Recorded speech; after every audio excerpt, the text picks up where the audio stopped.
इस वीडियो में हम आपकी बुक का चैप्टर नंबर 1 परिमेय संख्याएं उसको हम पढ़ेंगे। और परिमेय संख्याएं काफ़ी एक इंटरेस्टिंग टॉपिक है, इसके बारे में हम चर्चा करेंगे। परिमेय संख्याएं क्या होती है इसके बारे में आपको जानकारी होनी चाहिए। उससे पहले आपको कुछ संख्याओं के बारे में पता होना चाहिए जो आपने पिछली क्लासेज में पढ़ी होगी, उनके बारे में कुछ बात करते हैं। 6th क्लास में आप पढ़े थे प्राकृत संख्याएं। प्राकृत संख्याएं क्या होती है? बहुत सिंपल, सबसे बेसिक। n से डिनोट करते हैं इसको, n से बताते हैं इसको। प्राकृत संख्याएं नेचुरल नंबर 1 से शुरू होती है। 1 2 3 4 5 6 7 8 9 10 ऐसे संख्याएं आगे चलती जाती है। शुरू कहाँ से होती है? 1 से। पूर्ण संख्याएं, पूर्ण संख्याओं को बताते हैं w से, और ये शुरू होती है 0 से। 0 1 2 3 4 5 6 इस टाइप से आगे चलती है। पूर्णांक संख्याएं, पूर्णांक संख्याएं दोनों दिशाओं में चलती, जैसे बीच में आ गया 0, अगर इधर चल रहे हैं तो 1 2 3 चलेगा, और रिवर्स चल रहे हैं तो -1 2 3 चलेगा। इसका कोई एंडिंग पॉइंट नहीं है, हाँ, पर ये दोनों दिशाओं में चलेगा। इसको कहते हैं पूर्णांक संख्याएं। तो आपने यहाँ पे ये सीखा, अगर प्राकृत संख्याओं में 0 मिला देते हैं, अगर यहाँ पर आगे 0 लिख देते हैं तो वो क्या बन जाती है? पूर्ण संख्याएं। पूर्ण संख्याओं में माइनस की संख्या और मिला देते हैं तो हमारे पास क्या बन जाता है? पूर्णांक संख्याएं। अब इनके अलावा भी बहुत सारी संख्याएं होती है, जैसे कहाँ होती है? आप यहाँ देखोगे 2 और 3, 2 और 3 के बीच में बहुत सारी संख्याएं होती है। तो अगर अपन देखें 2 और 3 के बीच में क्या संख्याएं हो सकती है? 2 और 3 के बीच में आप लिखते हो, स्केल के ऊपर देखा होगा 2.2, 2.5, इस प्रकार से पॉइंट की जो संख्याएं होती है वो अभी तक हमने काउंट नहीं की यहाँ पे। उनको भी अगर अपन गिने और उनकी भी बात करें तो वो आता है परिमेय संख्याओं के अंतर्गत। तो यहाँ तक आपको समझ में आ गया होगा कि मैं बात क्या करना चाह रहा हूँ, परिमेय संख्याएं क्या होती है। तो जितनी भी बटा वाली संख्याएं होती है, जैसे अपॉन में संख्याएं होती है 3/2, आप लिखोगे जैसे उदाहरण के लिए 3/2, 5/6, ये जितनी भी संख्याएं होती है अपॉन में, इनका आप अगर भाग करते हो, इनका आप डिवाइड करते हो, डिवाइड करने पर क्या आएगा? पॉइंट में आंसर आएगा। और जो पॉइंट में आंसर आएगा उसी को हम क्या कहेंगे? परिमेय संख्या है। और पॉइंट में आंसर नहीं भी आता है, जैसे मैंने लिखा 4/2, 4/2, 4 में 2 का भाग, तो 4 में 2 का भाग आप देते हो तो आंसर क्या आएगा? 2। मतलब ये भी परिमेय संख्या है। जो पॉइंट वाली संख्या होती है वो भी परिमेय संख्या होती है, और जो पॉइंट वाली संख्या नहीं होती है वे भी परिमेय संख्या होती है। तो परिमेय संख्याओं के बारे में हमने छोटा सा यहाँ पर नॉलेज लिया। अब इसमें आगे बढ़ते हैं, जो हमने पिछली कक्षाओं में भी पढ़ा है कि इनके गुणधर्म क्या होते हैं। इस चैप्टर में परिमेय संख्याओं के जिन गुणधर्म, मतलब जो क्वालिटी होती है, जो नियम होते हैं, उनकी बात करेंगे। समव्रत, समव्रत का मतलब, जैसे नाम थोड़ा सा अजीब है इसमें, लेकिन टेंशन की कोई बात नहीं है। क्यों नहीं है? क्योंकि जैसे मैंने 2 परिमेय संख्या लेता हूँ, 2 परिमेय संख्या ले ली मैंने, 1/2 ले लिया, और दूसरी संख्या ले लिया 3/2। दोनों परिमेय संख्या हैं, दोनों को अगर मैं जोड़ता हूँ, दोनों को अगर मैं जोड़ता हूँ तो जोड़ने पर क्या आता है देखते हैं। इसका हम एलसीएम लेंगे तो कितना आएगा? 2, ऊपर आ जाएगा 1 + 3, तो इसका आंसर आएगा 4/2, मतलब इसका उत्तर आ गया 2। तो ये मैं करना क्या चाहता हूँ कि आपने देखा कि जब मैंने दोनों परिमेय संख्याएं ली, ये दोनों जो मैंने ली है वो परिमेय संख्याएं हैं, तो दोनों परिमेय संख्याओं को आपने जोड़ा है तो आंसर भी क्या आया है? आंसर भी परिमेय आया है। आंसर भी क्या आया है? परिमेय आया है। तो जब दोनों संख्याओं को जोड़ते हैं या घटाते हैं, गुणा करते हैं, भाग करते हैं, मतलब अगर दोनों परिमेय संख्या है और आंसर भी परिमेय आ रहा है, तो इस क्वालिटी को हम क्या कहते हैं? समव्रत। आई होप आपको समझ में आ गया होगा। ऐसे आप घटाने में भी कर सकते हो, गुणा करने में भी कर सकते हो। दूसरा गुणधर्म हम देखते हैं इसका, सेकंड, क्रम विनिमयता। आपको दिख रहा होगा बोर्ड पे, क्रम विनिमयता। क्रम का मतलब ये हो गया आपके पास, जैसे अगर आप जोड़ते हो, अभी अभी आपने जोड़ा था 1/2 + 3/2, इसको आपने ऐड किया तो इसका आंसर आया था आपके पास 2। पीछे अभी आपने सोल्व किया। अगर मैं इसको आगे पीछे लिख देता हूँ, आगे पीछे का मतलब 3/2 को मैं पहले लिख देता हूँ, 1/2 को मैं बाद में लिख देता हूँ, और इनको मैं जोड़ता हूँ, तो आंसर में कुछ फर्क आएगा क्या? देख लेते हैं कि कुछ फर्क आएगा या नहीं। मेरे ख्याल से कोई फर्क यहाँ पर नहीं आ रहा है, दोनों आंसर सेम हो रहे हैं।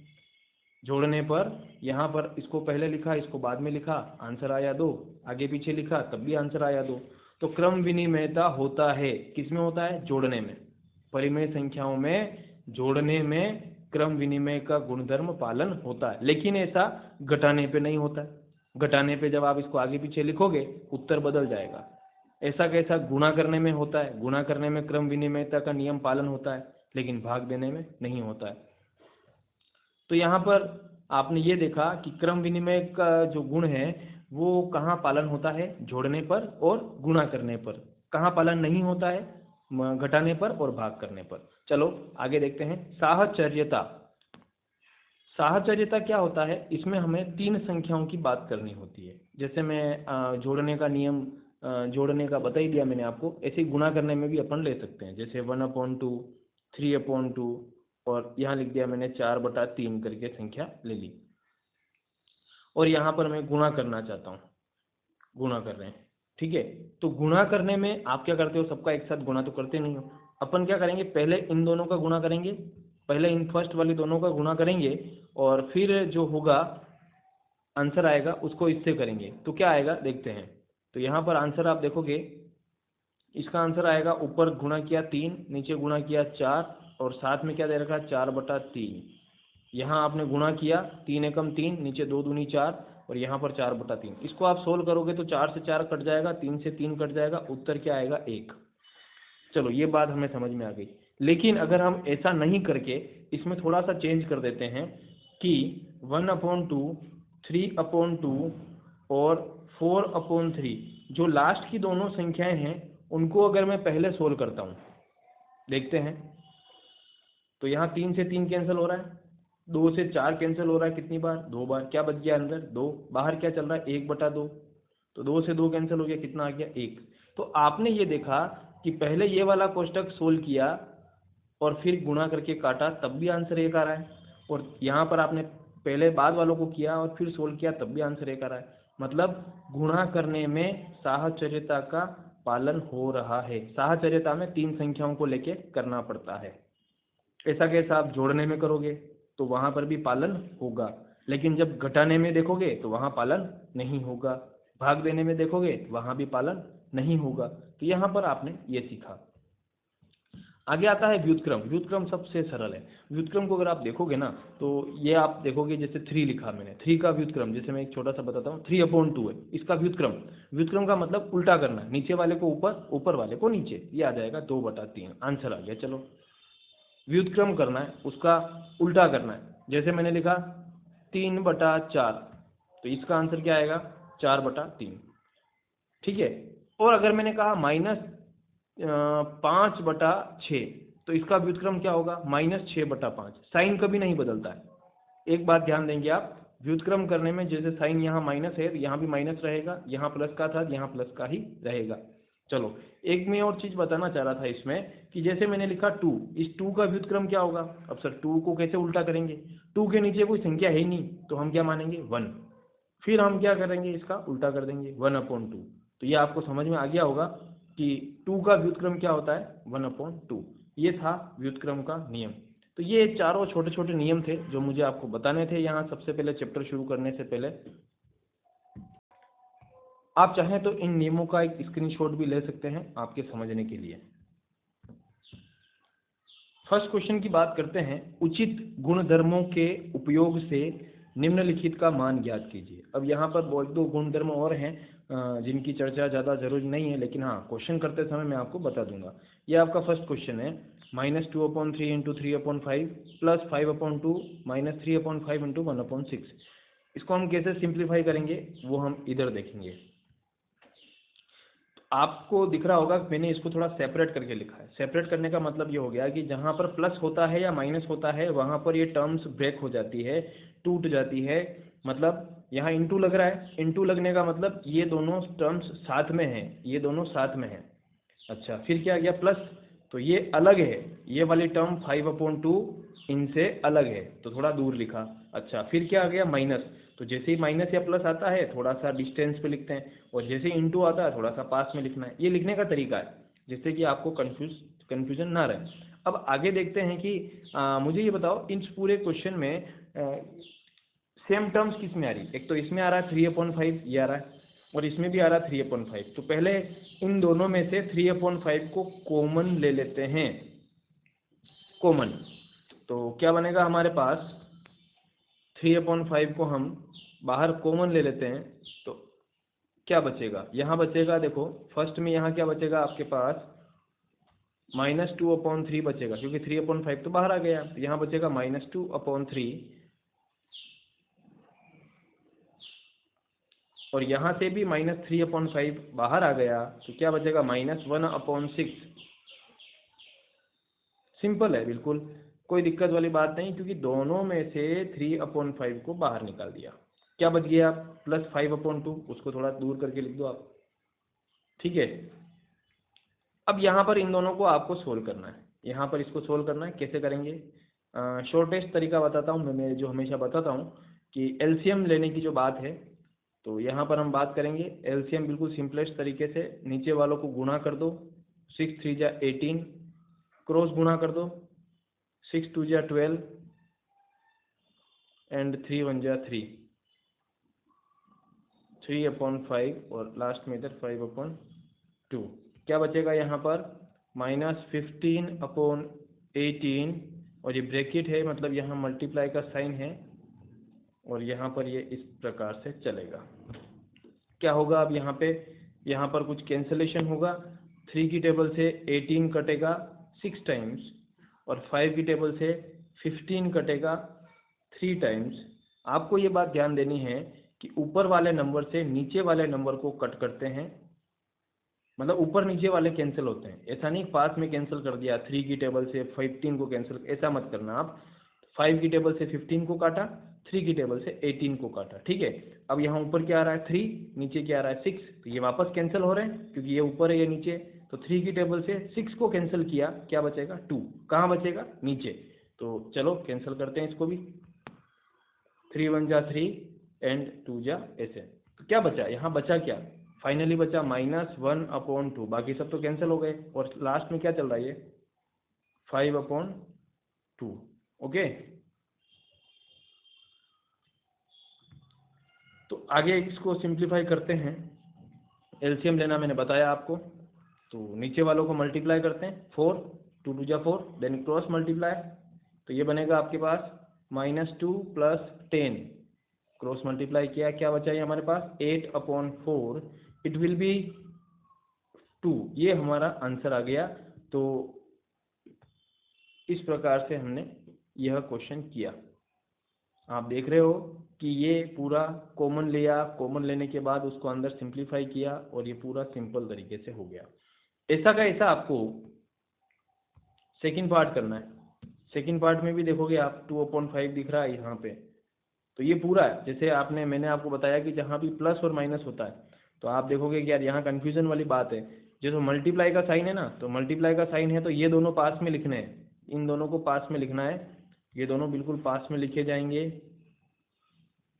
फिर इन दोनों को पास में लिखा जाएगा, और फिर इन दोनों को पास में लिखा जाएगा, फिर आप देखोगे कि इन दोनों टर्म्स में 2/5 कॉमन आ रहा है, फिर आप पूरा सिंप्लीफाई करोगे इसको, ठीक है। समझ में आता है तो ठीक, नहीं तो आप कमेंट करके बताना, मैं इसको वापस सिंप्लीफाई करके बताऊंगा आपको। अगला क्वेश्चन है, निम्नलिखित में से प्रत्येक के योज्य प्रतिलोम लिखिए। अब यहाँ पर योज्य प्रतिलोम ये भी मैंने आपको नहीं बताया, लेकिन योज्य प्रतिलोम काफ़ी सरल होता है, उसमें केवल आपको साइन बदलना होता है। कैसे, जैसे यहाँ लिख रखा है 2/8, तो इसको आप लिखोगे -2/8, बस ये हो गया योज्य प्रतिलोम। अगर कोई प्लस में है तो माइनस में लिख देंगे, माइनस में है तो प्लस में लिख देंगे, इसका क्या आएगा +5/9, और सेकंड ये लास्ट में, या देखो ये पहले सोल्व होना बाकी है, ये -6/-5, तो माइनस से माइनस तो पहले ही कैंसिल हो रहा है, मतलब माइनस तो बचा ही नहीं, और माइनस बचा ही नहीं तो क्वेश्चन क्या हुआ हमारा, अभी क्वेश्चन क्या होगा, क्वेश्चन होगा 6/5 प्लस का 6/5, फिर उसको करेंगे तो योज्य प्रतिलोम में आएगा -6/5। आई होप आपको समझ में आ गया होगा।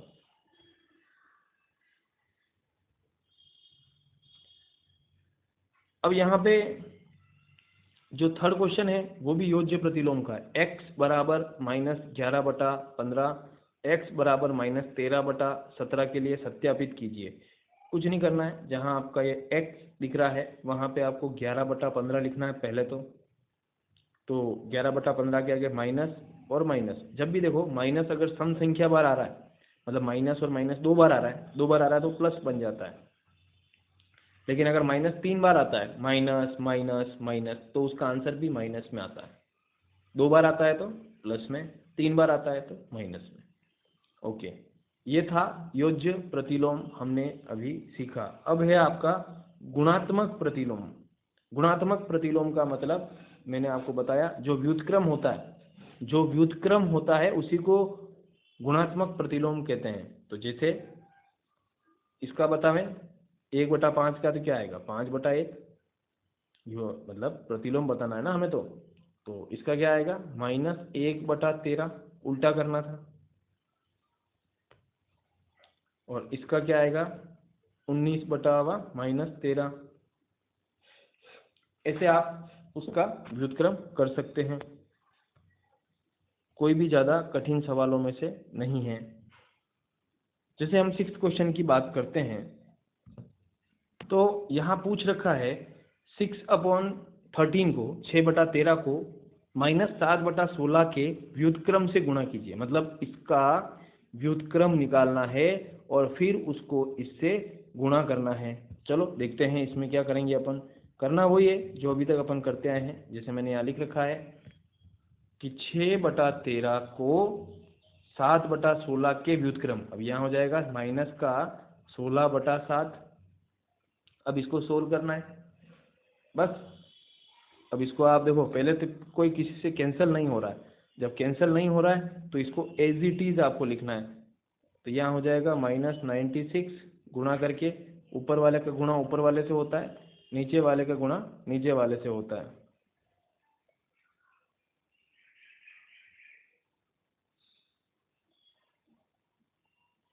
अगर यहाँ ऊपर भी कोई नंबर ऐसा होता जो कैंसिल हो रहा होता तो पहले उसको कैंसिल करते, अदरवाइज यहाँ पर हमने इसको मल्टीप्लाई करके लिखा है, सिंपल।